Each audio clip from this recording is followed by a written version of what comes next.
Hola, zaragocistas. Tenemos más detalles del acuerdo La Liga CVC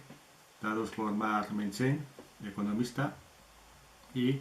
una de las cosas significativas es que este fondo de inversión, pues a los 10 años tiene prevista su salida del acuerdo, como ya ha hecho con otras inversiones como la Fórmula 1 o MotoGP. En 10 años de sobra van a poder sacar un importante beneficio, a pesar de que en los primeros 5 años no se prevé un aumento de los ingresos. Sí que según las previsiones que han hecho, que por ahora están sobre el papel, habrá que ver si se cumplen o no, en 15 años, gracias a ellos, se habrán generado 1.000 millones de euros adicionales para los clubes, que sin ellos no se hubiera conseguido, y que compensaría pues la plusvalía que se van a llevar. Las previsiones de hecho en estos 50 años es que obtengan unos 9.000 millones de euros, que sería 6.900 millones más que lo que han pagado por ese 10,95% de los derechos globales de la liga, y mucho van a tener que aumentar los ingresos, creo yo, para compensar ese 10,95% menos que los clubes que han vendido, incluido también el Oviedo. Ya no hay ningún equipo en segunda que esté fuera de ese acuerdo para que compense a los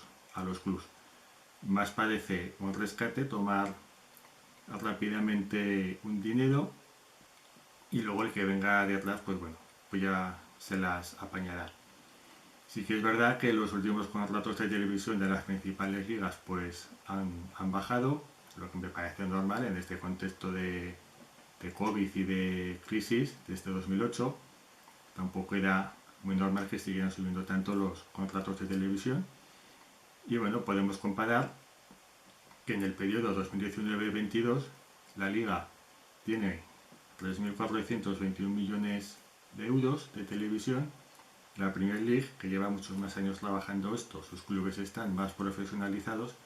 pues su contrato son 4.660 millones de euros. Y para el siguiente periodo será 5.800 millones de euros. Aparte que hacen un reparto más equilibrado que el que se hace aquí. Por lo tanto, esa diferencia pues va a seguir aumentando, y este acuerdo pues CVC, pues a pesar de que esas ligas también estaban viendo reducidos sus ingresos, ni en Italia, ni en Francia, ni en Alemania han querido sumarse a este acuerdo que, según la liga y según CVC, pues resulta tan beneficioso. Yo veo que, dados los criterios de reparto, que me parece totalmente aleatorio y parcial, que sea 7 años lo que se contempla como mérito deportivo, pues yo creo que sería una visión más proporcional y más acorde, porque no los últimos 50 años, y así haces un acuerdo a 50 años, pues echamos también 50 años atrás los méritos deportivos, porque esto beneficia a estos equipos que han accedido a categoría profesional en época reciente o que han pisado a la primera división y que siguen sumando más dinero para ellos. Por lo que el Real Zaragoza yo creo que debería haber votado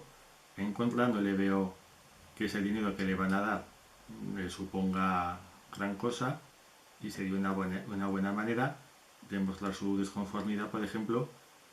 con el reparto de los derechos de televisión, que es de lo único que se ha quejado. Y hablando de ofertas, pues estamos en el quinto día hábil de la semana, en la que Spain Football Capital dijo que iba a hacer una oferta por las acciones de César Alierta en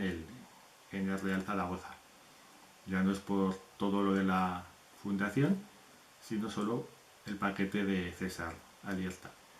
Por lo que incluso parece que va tomando más cuerpo la teoría de que Yarza fue quien trajo esta propuesta, sino es una maniobra para deshacerse de César Alierta. No dejan de ser unas luchas de poder, con el club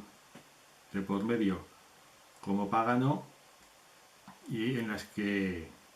llevamos ya demasiado tiempo metido en esto. Luego están las informaciones sobre la propuesta o interés de Ander Herrera, que yo creo que tampoco, hasta que sea algo concreto, deberíamos de estar siempre dando